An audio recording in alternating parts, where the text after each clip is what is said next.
Hey guys! So today I'm going to talk about a DIY backdrop. Why would you need a DIY backdrop? Well, because a lot of us like to do photography, or if you like to do these awesome online videos, then this is a great thing to have. Doesn't that make me look so professional? I look like I'm legitimately doing something that you will want to watch because it's very professional. And then you'll have to add your own lighting and all that stuff. But this is really cool. It's just a canvas. Yeah. It's actually a drop cloth for painters, and we painted it, and that really brings down the cost, and that also makes it foldable and damageable so you don't cry because you spent $300 on a backdrop and you ruined it somehow. That would really stink. Or you lost it or somebody stole it. Evil people. So, what do you need? Like I said, we used a painter's backdrop. Ours was folded, so we ironed it. So you probably need an iron as well if you also get the same thing. We also needed a spray bottle or something that was able to wet down the tarp just to make sure that the wrinkles got out sufficiently and also to help the paint move more efficiently. And then you need your paint. Choose your color. Choose what's going to work for you the best. I would maybe stay away from white if it's your first rodeo, just because white is much harder to store. White is also one of those things that you can see all the blemishes and all the mistakes on. So if you're doing videography, it's a lot harder to edit that stuff out versus photography, you're probably fine. And then also you're going to want a large paint pail and paint brushes and gloves. I don't know. You just need the space to put the tarp down and paint on it. Also, you're going to want plastic to put underneath your backdrop because you don't want anything leaking through if you have carpet or even if you have cement or hardwood floors. You don't want the paint getting on that. That would be a bummer. So what we did is first we lined our room with the plastic and we taped it up so it doesn't move, and then we put our drop cloth down on it.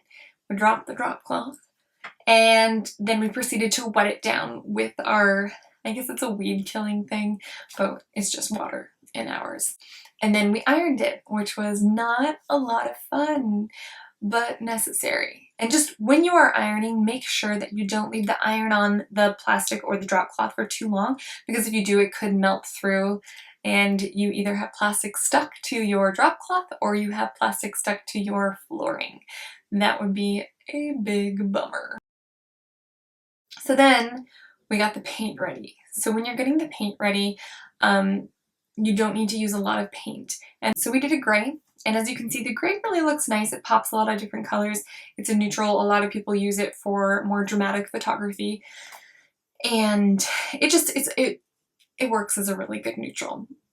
And so first what we did is we watered it down. So it's kind of like doing a watercolor painting, and you're going to do one coat, just a basic straight coat, and it doesn't have to be very saturated. You just want that basic layer on there first. And then what you're going to do is you're going to work from the corners and from the outside in, and you're going to try to blend as best as you can into the center, depending on how much of an ombre or a fade that you want. If you want a really light center, you're just going to add less layers. And you can, depending on the color, you can let things dry more so you can get a darker color, because the more it's dry and then you add the other color on top, it's going to be more saturated looking. But if you keep going while it's wet, then it'll be a much softer gradation from the dark to the light.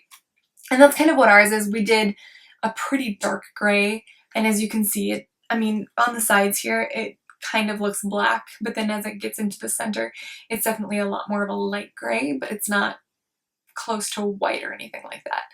But it's what we wanted, so that's why we did it that way. And so you can see on the video how we just kind of worked our way into the center, and you will get messy.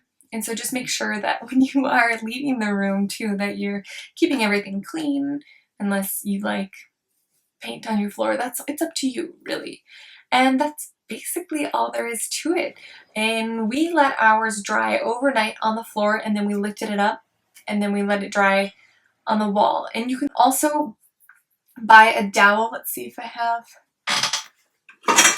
Ooh.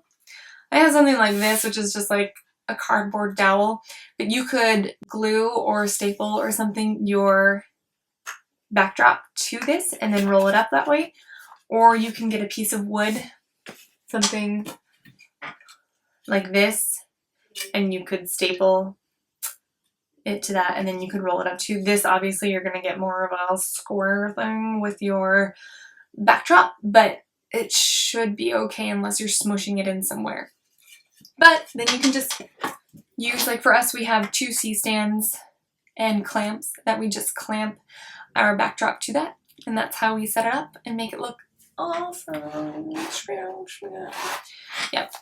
So that's the story behind our backdrop DIY. It's really easy, and it costs fractions of the amount of an actual backdrop, especially if you get a hand-painted backdrop. They're really expensive. I think we were looking at some that were between $200 to $600. That's a lot of money for a backdrop, especially if you are starting out in your photography endeavors. Okay. Alright, well thanks so much for watching. I'll have some more videos coming out, and in the meantime, let me know if you have any questions about making your own backdrop or anything else that's DIY. Follow me on Snapchat at randomE and on Instagram. Okay, thanks guys. Bye. Work it. Oh, that's great. Yeah, the camera loves you.